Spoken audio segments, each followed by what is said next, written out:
So the question was, does 40k have too many rolls and rerolls? And we compared it to other games where Bolt Action and Old World have significantly less attacks per model. So you look at a Chaos Warrior, who could be argued to be a Space Marine equivalent, and you compare that to an Intercessor now, or an Assault Intercessor, and the Chaos Warrior's got like 1 attack, and your basic Intercessor, who's not even a melee unit, has got 3 attacks. You compare it to Bolt, and then we compare it to like Bolt Action, where a man with a rifle has 1 attack, and 40k has got 3 attacks. Now, at first, that would seem to imply that yes, 40k has too many dice rolls. But going through it with the community and going through with you guys and your insight, the general consensus seemed to be that no, having too many dice rolls, having a volume of dice is not a bad thing. And in fact, a lot of people said that one of their favorite things about 40k, in comparison to these games, and even if they haven't played them, just about it in general, was the big dice rolls. There's something awesome about getting a unit of Khorne Berserkers and throwing down like 40 dice. There's something awesome about having a big unit of guards hosing down like some big gribbly monster with like, hold the full auto lasgun down. So the volume of dice was actually by pretty much everyone here. I'd say there's obviously some people didn't like the volume of dice, but by the majority of people, and the results on the poll, where 51% of people said, no, I love the big dice rolls, the majority of people said that no, 40k does not have too many dice. There's not too many attacks. That's fine. We like that. It adds a sense of cool. It adds a sense of epicness. It's not something you can find in a lot of games. It makes 40k feel a bit unique. It makes 40k feel bombastic and bold and exciting. But where pretty much everyone agreed, and I didn't even think about this, but where everyone pretty much agreed were rerolls. There's one thing to roll 40 dice. If you're having to roll 40 dice again and again and again, then it starts really slowing down. Because you go from rolling like, let's say you've got 30 dice hitting on 3s. You go from rolling 30 dice to 20 dice to maybe like 10 saves. It's like halving at each point to you roll 30 dice, then you roll 10 dice, then you roll 25 dice, or 28 dice, then you roll again, then you roll another like 14 dice, and then you on the saves, you end up rolling, like rather than 10 saves, it comes out to, let's say, like 20 saves or 15 saves. So at every point, at every scale, because there's rerolls on hits and wounds and all this kind of stuff, and maybe you don't have rerolls to hit and to wound, but because there's rerolls at pretty much every stage of the equation, not only do you have to pick those dice up and roll them again, which adds time on, but you've also got to do those calculations again in your head. You've got to work out what's hit and what hasn't, and it just slows everything down. So too many dice rolls, having lots of dice, having the volume of dice that we currently have is fine. Having the volume of dice combined with the volume of rerolls and the ease of access to rerolls is where, number one, where people think the problem is. Now, this leads into the second point, and really something that came out of the chat, and it's almost a separate topic on its own, but it's very closely linked to this conversation of rerolls, and that is time. 40k games take too long to play.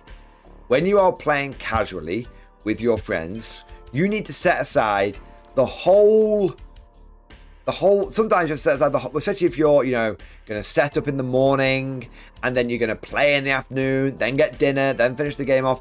You could very well have to set aside the entire a day to play one game if you're playing it casually with friends.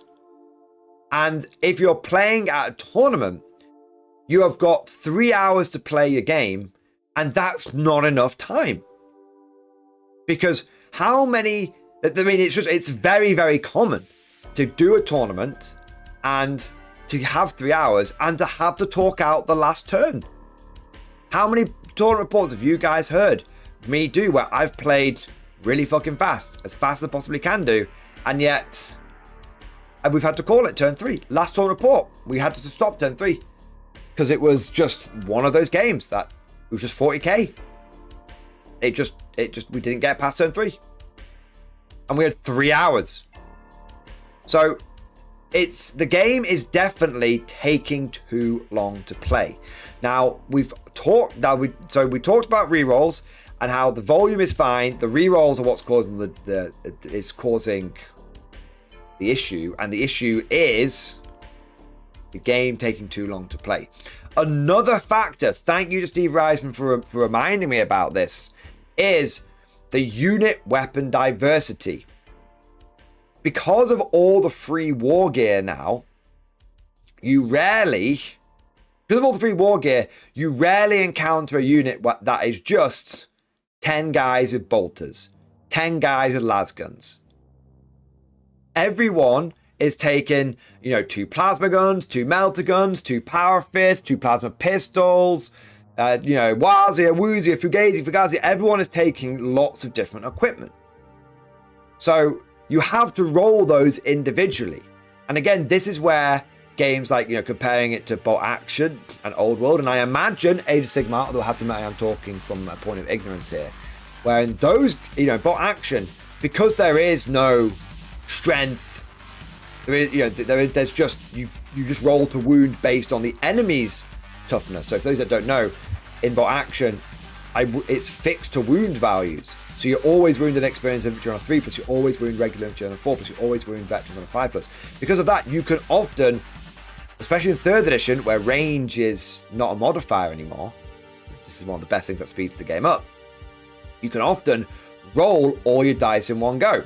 So you go, even though there's a lot of weapon variety, you might have a light machine gun in a squad, a BAR in a squad, a couple of SMGs, a couple of assault rifles, a few rifles. You can have as much weapon and unit options, but because they all basically share the same profile, you just work out the total number of dice and you roll them all at the same time.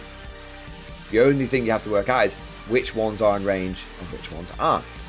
And then you go over to Old World, where you've got a unit and everyone's got the same weapon. I take a unit of state troops. I have to. By the core rules, I don't have a choice. I have to give every single one of those guys a halberd, or a spear. I can't go half spears and half halberds. I can't do that. And there are very, very few exceptions to that. The only two I can think of is like Black Orcs with their Motley Crew rule, and the Tomb Kings with their Nakaran phalanxes. That's it. So again, when I'm rolling my Old World units, I've got 10 halberdiers in the front rank. I've got a sergeant. I have 11 attacks. That's it. So the real question here really isn't necessarily, does 40k have too many dice rolls and rerolls? What has emerged out of this, the hot tamale, the hot topic is, does 40k take too long to play? And if so, why does 40k take too long to play? And it's not any one factor, because there's one thing we've not even touched upon. We've talked about rerolls to hit and rerolls to wound, but then we get to the third factor. We've had all the rerolls on the attacking end. We've had all the different weapon profiles on the attacking end. But what about the defensive stuff? You've got your armor saves. You've got your reduced damage. You've got your feel no pains. You've got invulnerable saves.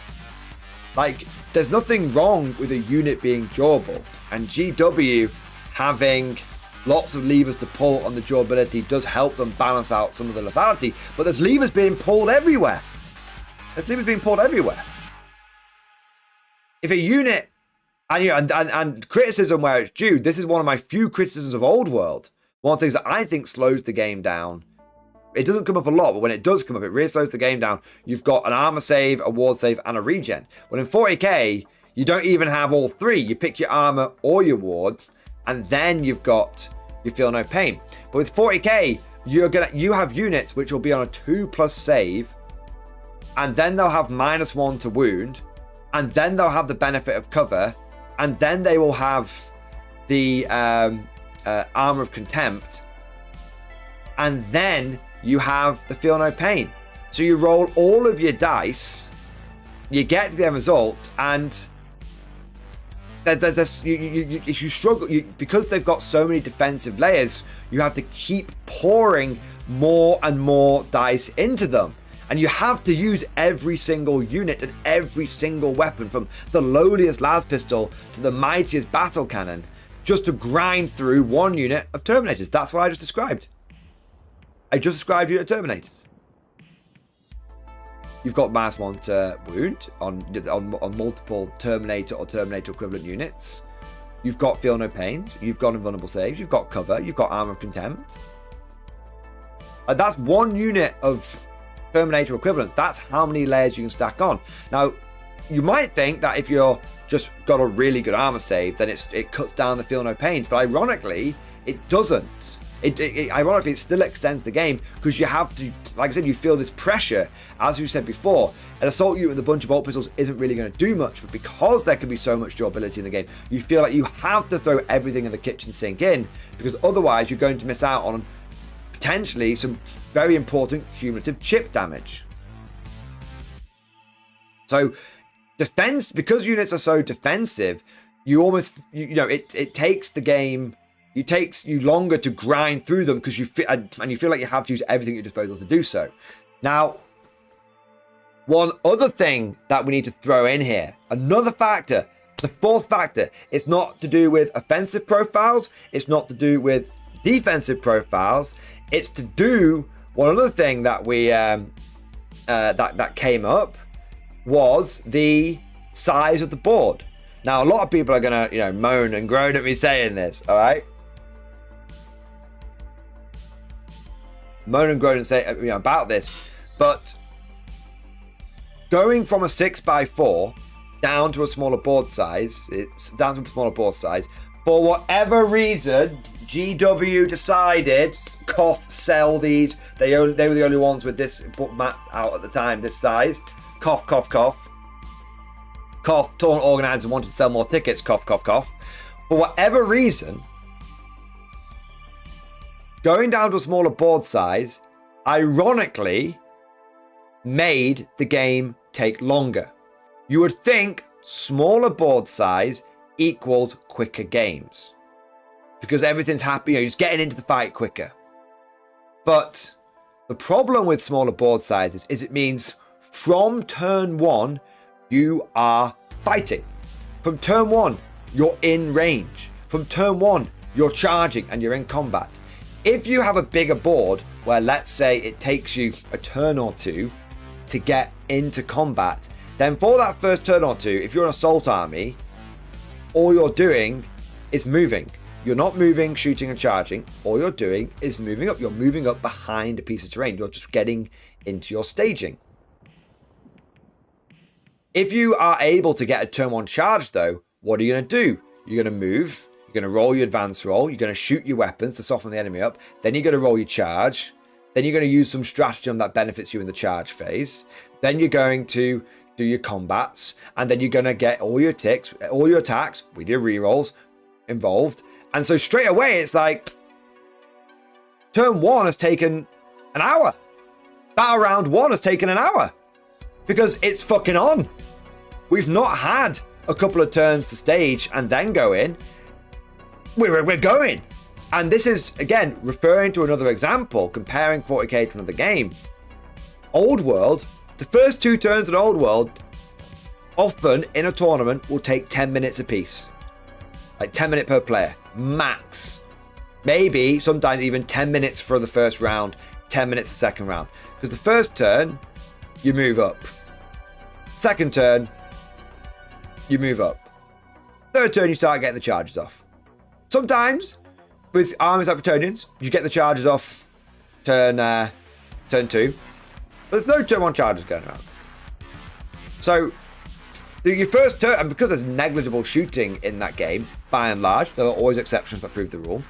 You know, the first turn consists of move, and because you are movement trays, so move. Victory 10 crossbows there, 10 crossbows there, 1 cannon, boom, your turn, mate. Yeah.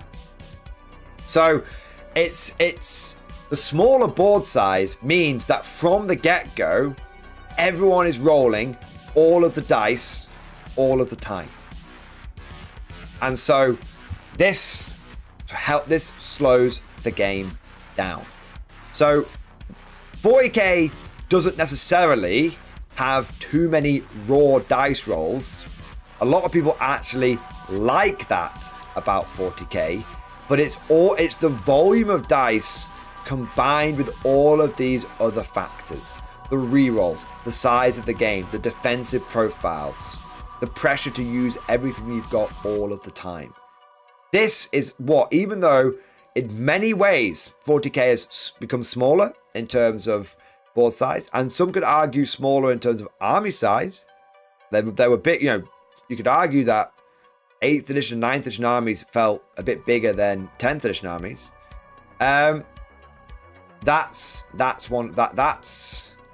It's still taking a long time. It's still taking longer than ever. Despite all of GW's efforts to make the game simpler, despite of all of GW's efforts to make the game more streamlined, 10th edition is the edition that has the longest tournament rounds. There are a whole bunch of factors also linked to the game taking too long, which we haven't mentioned. I'm not going to go into them in detail here, but it's also the pre-game setup takes a long time in 40k.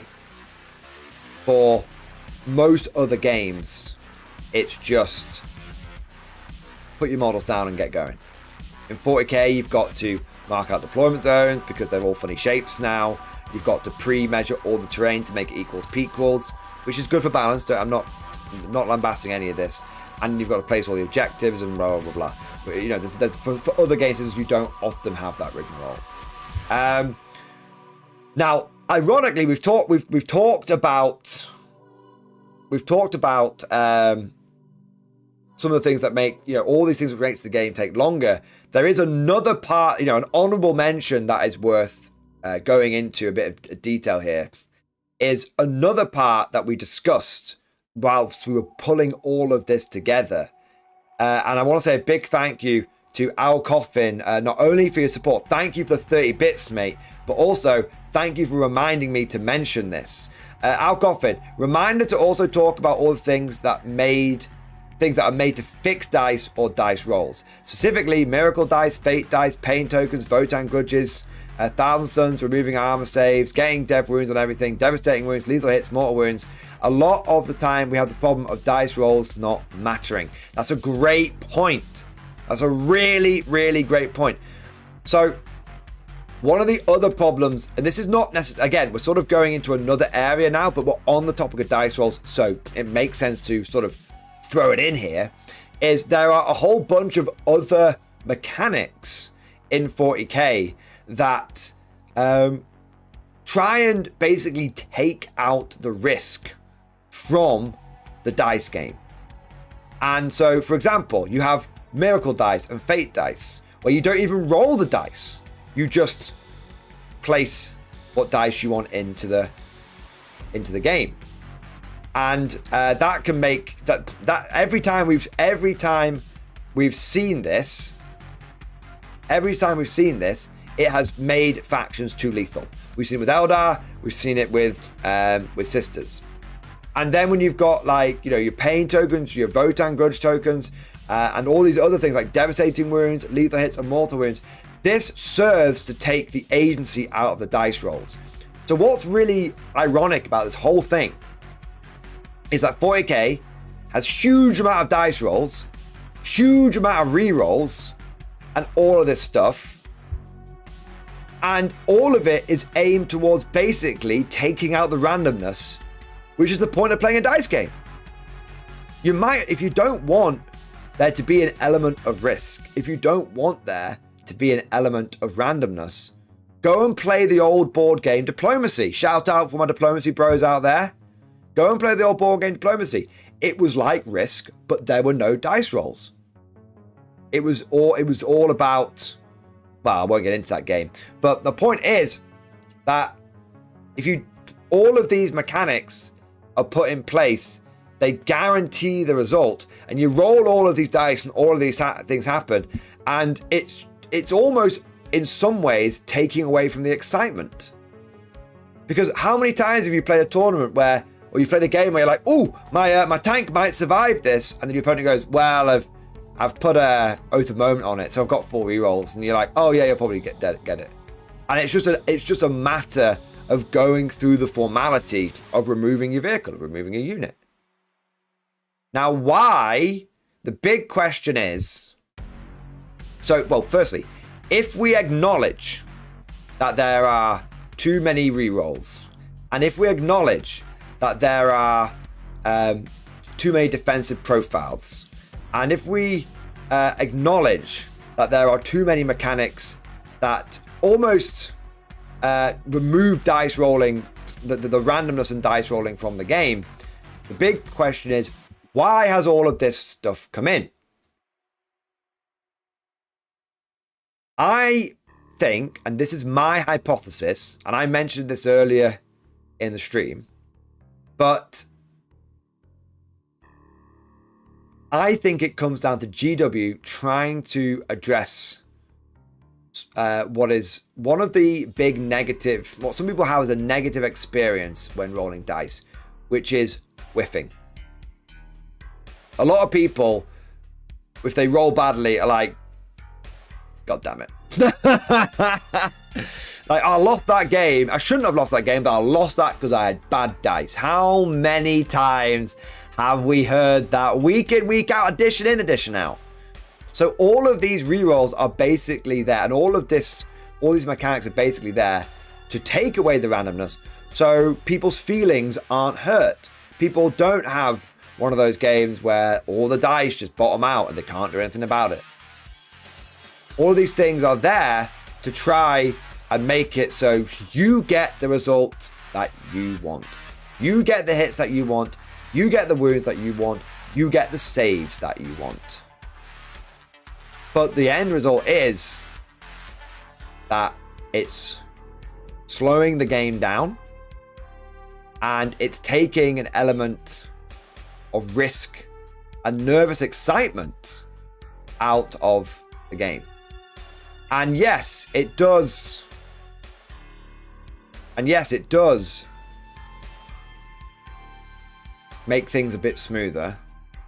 And I'm not saying that adding that risk and excitement back in is necessarily a good thing, because as someone who recently played a game of Old World where my Empire State troops just wouldn't hit no matter how many times I tried, they just wouldn't hit. And that's someone whose favorite Lehman Russ is like the Lehman's battle tank, because you get the rerolls, and Storm and Scions with their rerolls. Like it feels good when you're using it. And so there's a reason why people don't really mind a lot of the rerolls, even if it slows the game down. But it is an important thing to, why is all this stuff in here? Why are all of these safety blankets in here? Why are all of these safety nets in here? Why are all of these mechanics and levers here? It's to try and massage everyone along the way so they get the results that they want. Yeah. Azuth, I think you have put this very succinctly. Thank you for the 20 bits, sir. Some of this is because 40k is now a competitive-led game, not a casually-led game. Competitive players, whether or not they phrase it this way, tend to want predictable performance, even if it predictably whiffs. Most want to know that and make a list and play decisions accordingly. Very good point, sir. Very good point. As the game has become more competitive, more and more randomness has been taken out of the game, more and more rerolls and things have been put into the game to try and make the game more predictable. And from a competitive point of view, this makes the game better, but it is causing the game to be slowed down. At least all of this is just like because it's not just me this time, our opinion, man. Let us know what you guys think down in the chat or down in the comment section if you're watching this post live. Would you like to know more? If so, then please consider becoming a channel member or patron. By supporting the channel, not only will you be doing your part, but you'll also be helping me create more content for your viewing pleasure and unlocking a whole host of perks. You get everything from a badge next to your name, custom emojis, but the big one is access to the Mordian Glory Discord server, an online community with almost 2,500 active members. It's always popping off in the MG Discord. We've got channels for army lists, hobbying, tactics, stories, and even a pretty spicy meme section as well. For all you greenhorns that wanted to see the Mordian glory hole, today is your lucky day.